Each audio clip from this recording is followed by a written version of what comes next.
ایمان اور اسلام کیا ہے؟ کہ ایمان ہے کہ ہم اقرار کرتے ہیں کہ اللہ ایک ہے اور نبی کریم صلی اللہ علیہ وسلم اس کے رسول ہیں، آخری رسول۔ اسلام کیا ہے؟ کہ میں ان عقیدوں پر عمل کر کے دکھاؤں کہ میں، تو یہ یہاں پر بھی آج کے سبق کی پہلی آیت میں ہم نے کہا کہ ہم اللہ ہی کے لیے مسلمان ہیں، یعنی ہم عمل کر کے دکھاتے ہیں۔ نماز اس عمل کی ایک صورت ہے، روزہ اس عمل کی ایک صورت ہے، حج اس عمل کی ایک صورت ہے۔ یہ جتنی عبادات ہیں یہ اس میں، اور پھر یہ عبادات ہمیں اس طرف لے کر جاتی ہیں، اس راستے کی طرف ہماری رہنمائی کرتی ہیں کہ جو راستہ اس دنیا کے معاملات کو چلانے کے لیے ہمیں اللہ کے احکامات بتاتا ہے، کہ اللہ کہتا ہے کہ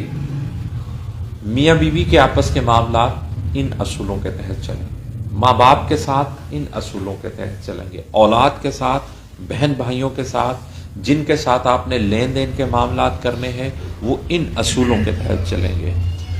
معاشرے کے جو کمزور پسے ہوئے لوگ ہیں ان کے ساتھ آپ نے معاملات کیسے کرنے ہیں، آپ کے اندر کے معاملات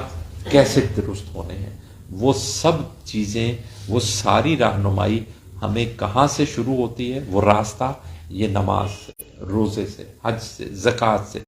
یہ تربیتی سیشنز ہیں جو ہمیں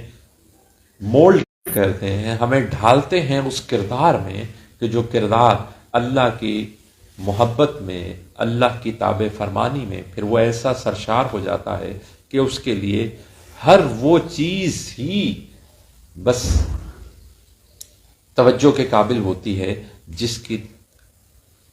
ہدایت، جس کی رہنمائی، جس کا حکم اللہ کی طرف سے آتا ہے اور اللہ کے پیارے حبیب صلی اللہ علیہ وآلہ وسلم کی طرف سے۔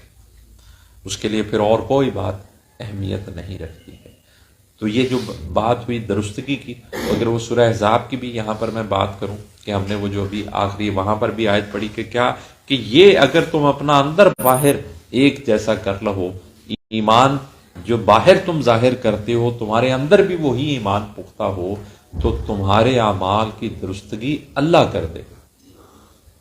اللہ تمہارے اعمال درست کر دے گا، اللہ تمہارے راستے سیدھے کر دے گا۔ تو ہم یہ جو سارے خرابیوں کا شکار ہوتے ہیں، جو دو نمبریاں کرتے ہیں، وہ سارے اپنے، ہمیں یہ لگ رہا ہوتا ہے نا کہ ہم یہ کریں گے تو ہمارا یہ معاملہ درست ہو جائے گا، اگر وہ ہم خود ہی جواز بنا لیتے ہیں کہ یہاں پر ہمارا یہ جھوٹ بولنا جائز تھا، ہمارے لیے یہاں پر یہ والا کام کرنا جائز تھا، مجبوری تھی کہ یہ کہ، تو کہا کہ اگر اللہ کے لیے، میں جیسے اکثر مثال عرض کرتا ہوں کہ ہم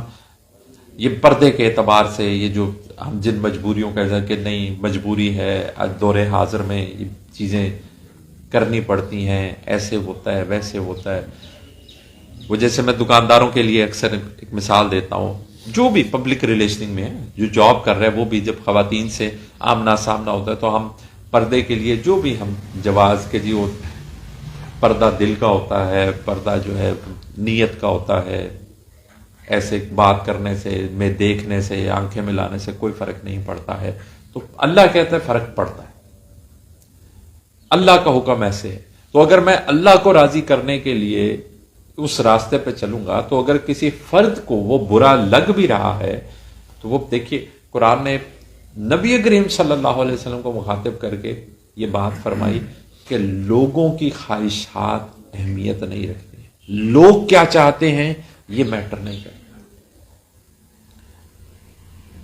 لوگوں کو راضی رکھنا ہے اللہ کے حکم کے مطابق، لوگوں کی خواہشات کے مطابق۔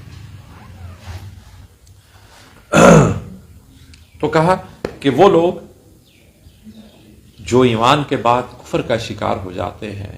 اور پھر اس میں بڑھ جاتے ہیں، ان کی توبہ ہرگز نہیں قبول کی جائے گی، اور یہی وہ لوگ ہیں جو گمراہ ہو گئے۔